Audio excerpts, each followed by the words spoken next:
Hi, this is Amos, Tarfa with Lifestem Academy and Life LLC. I am here on the campus of University of San Diego. We were just traveling through from our vacation, and I decided I would just record a short video because the person at the hotel mentioned that they just won the most beautiful campus award. So, a little bit of the campus. There's way more, but this is just a little bit of it, okay? You can look up the pictures of University of San Diego, beautiful place. If you look at the most beautiful campuses in the world, it is actually top 20, as well as the Flagler College in St. Augustine, and then Princeton University and some other colleges. In this video, I want to talk to you briefly about our career course, but also just about college in general and vision planning. So as I said, my name is Amos, of course.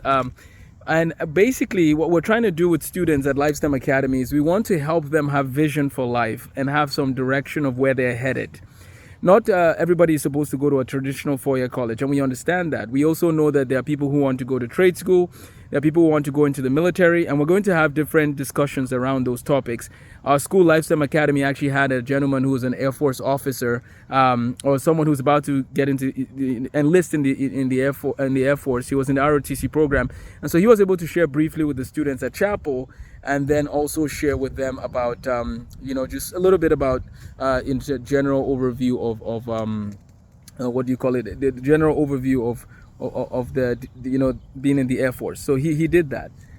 But what I want to do here, though, is let's just take a step back and let's think through a few options. So again, when students are in 7th grade, when they're middle school, high school, there are several options that they can explore when it comes to decisions for career and life.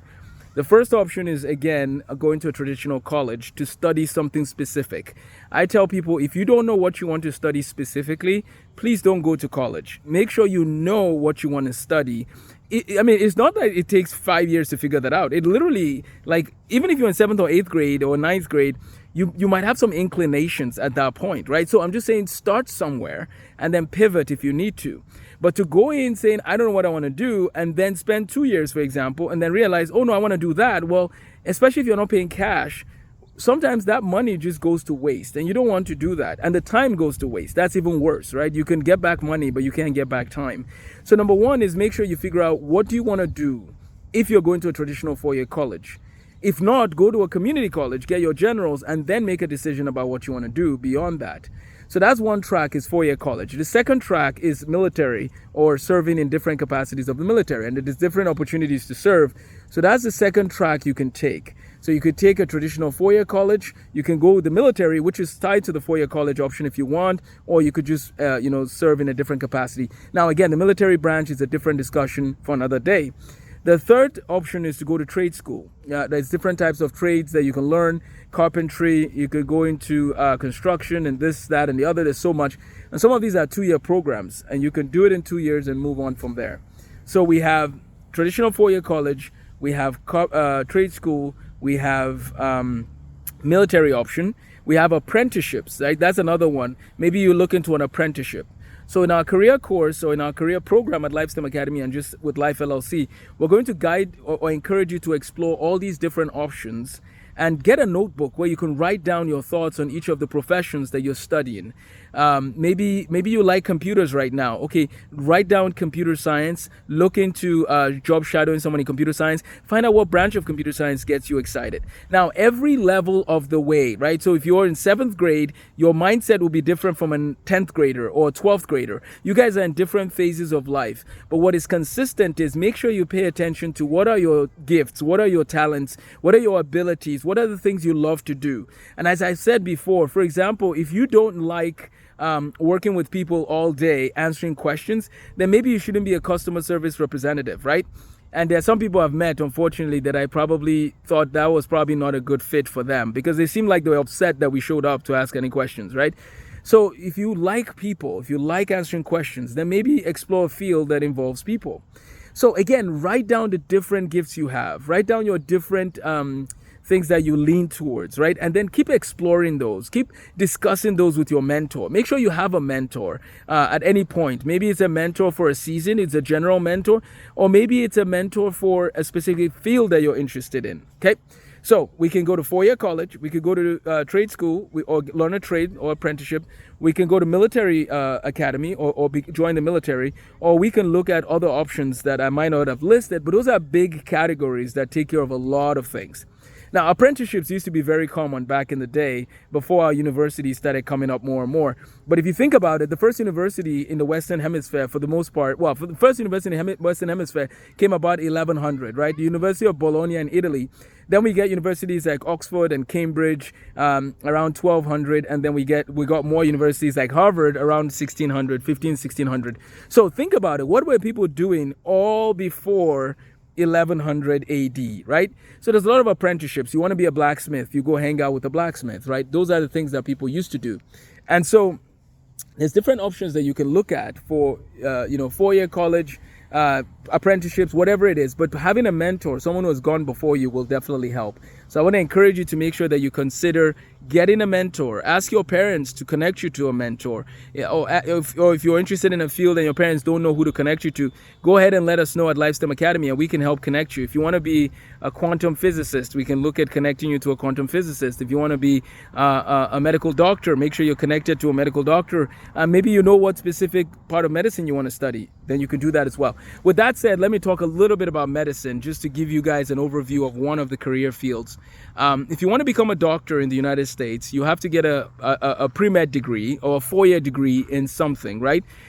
Generally speaking, I would personally recommend chemistry, but you can get it in biology, biochemistry, physics, whatever. You get your degree, and there's certain courses like organic chemistry that you will have to take no matter what your bachelor's degree was, right? I know someone who got a bachelor's degree in like music and ended up becoming a doctor. So get your bachelor's degree in a field. Make sure you learn organic chemistry. Make sure you learn general physics. So the first step in becoming a doctor in America is you have to get a bachelor's degree. After you get a bachelor's degree, you need to go to medical school for 4 years. So the first step could take you about 4 years, and then you have 4 years in medical school. After the 4 years in medical school, you do a residency, which can last about 3 years or more, depending on what specialty you're interested in. In medical school, you'll get different branches of medicine, experience with different branches. You get a rotation in cardiology. You get a rotation in radiology sometimes. I could go on and on with the branches. But you get a time to explore those fields, which is interesting. Medicine has that piece right. Now, in terms of giving people an option to explore different fields so that they can then make a decision. So notice that it's like job shadowing within medicine, right? So you get a 4-year degree, and then you get a 4-year degree, and then a 4-year medical school training, which can be at any of the medical schools. It's not easy to get into medical school, but there are strategies to do that, and we'll talk about that later if you're interested in medicine. Some of those strategies involve having very good study skills, having very good networking skills. Make sure you do your best, apply yourself. Okay, so you go into medical school 4 years. Okay, some of that time is going to involve taking more exams, and some of that time will also involve working on your internships or job shadowing, right? So you finish 4 years of medical school. So now you've done 8 years of school after your K-12 education. Now, do you see why LifeSTEM Academy likes to help people finish their K-12 education efficiently in less time? Because then you don't have to do so much school, right? Because you're going to be doing 8 years after your bachelor's if you're interested in medicine, right? We help our students finish their K-12 education hopefully in 10 years. That's our goal, or less. But again, if you want to do the traditional 12 years, K-12, that's fine.